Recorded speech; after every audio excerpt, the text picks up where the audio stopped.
セルビアの皆さん、こんにちは。ヒデケイトです。私は、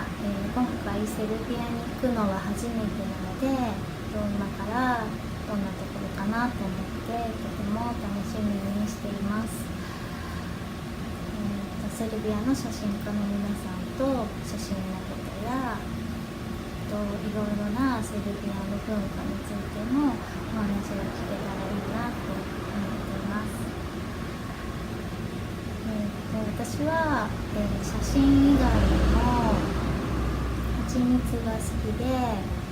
蜂蜜をいろいろ集めて、研究しています。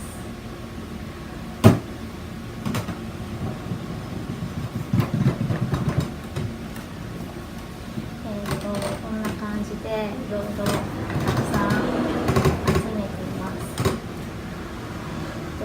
蜂蜜は蜜源によってももちろん味は全然違うし、最近ではいろんな薬効があるということで研究が進んで、とても奥が深いので、蜂蜜のことが好きになりました。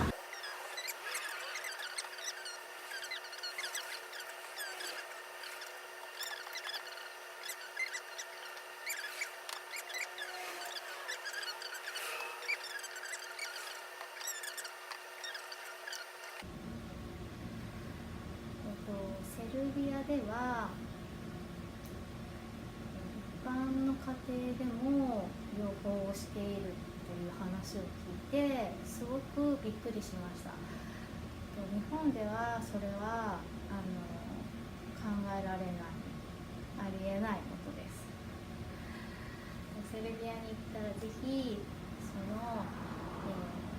セルビアの蜂蜜の文化にも触れてみたいなと思っています。それから、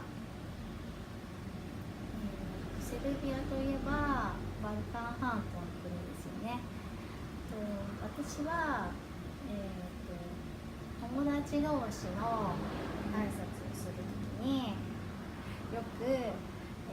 スター・トレックの、バルカン人のこの挨拶、長寿と繁栄をというのをちょっと言葉を変えて、進化と繁栄をと言って、ちょっとしたジョークなんですけど、友達同士でそういう挨拶日常的にしています。セルビアに行ったらぜひ、スター・トレック好きな人から、このバルカン人のこの挨拶を、できたらいいなと思います。